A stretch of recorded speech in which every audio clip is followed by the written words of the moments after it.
Hello, আসসালামু আলাইকুম। আজকে যে রেসিপিটা দেখাবো সেটা দিয়ে কিন্তু চাইলে অনায়াসে আরও অনেক কিছু তৈরি করে ফেলতে পারবেন। আমি একটা বাটিতে কিছুটা গরম পানি, কুসুম গরম পানি যেটাকে বলে, আর 1 চামচ ইস্ট আর 1 চামচ চিনি দিয়ে কিছুক্ষণ ভিজিয়ে রেখেছি। তারপরে আমি 2 কাপের মতো আটা নিয়েছি।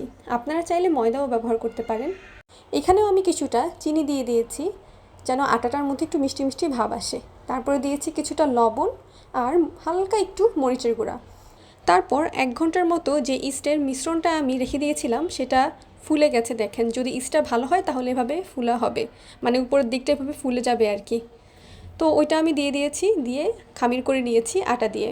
এই খামিরটা করে মিনিমাম 2 ঘন্টা মতো রেস্টে রাখতে হয়, তাহলে এটা কিন্তু ফুলে দ্বিগুণ হবে। আমার হাতে আজকে খুব বেশি সময় ছিল না, তাই আমি আজকে একটা পাতিলে গরম পানি করে তার উপরে যেই পাতিলে খামিরটা করেছি ওই পাতিলটা বসিয়ে ঢাকনা দিয়ে কিছুক্ষণের জন্য রেখে দিয়েছিলাম আর কি রেস্টে, যেন এটা ফুলে আর একটু বড় হয়।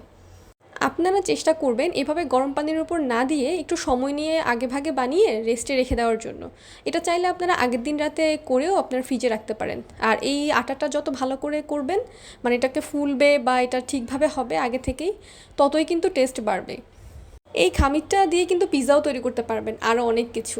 তো আমি আজকে বাটার নানি বানাচ্ছি। তো প্যান বসিয়ে প্যানে একটু বাটার স্প্রেড করে তারপর আমি বেলে রাখা রুটিটা দিয়ে দিব। আপনারা চাইলে কিন্তু এই বাটার নানটা পুরাটাই বাটার দিয়ে ভাজতে পারবেন বা ঘিতে ভাজতে পারবেন, বা চাইলে ঘি বা বাটার কোনোটাই না ছাড়া আপনারা এমনিতেই জাস্ট একটু লবণ পানি এক পাশে স্প্রেড করে ওইটা জাস্ট দিয়ে দিবেন, মানে যেই পাশে লবণ আর পানিটা দিবেন ওই পাশটাই যেন তাওয়াতে থাকে আর কি, মানে নিচের পাটটাতে। তো দেখবেন এমনিতেও কিন্তু ফুলে ওঠে। তারপর চুলা থেকে নামানোর পরে উপরে বাটার বা ঘি দিয়ে ব্রাশ করে দিবেন, ব্যাস তাহলেই হয়ে যাবে নান রুটি। এরপর দেখাবো এই নান রুটিটা দিয়ে আমি শর্টকাট আরেকটা কিভাবে নাস্তা তৈরি করে নিয়েছি। সো জানতে হলে দেখতে হলে চোখ রাখতে হবে। আল্লাহ হাফেজ।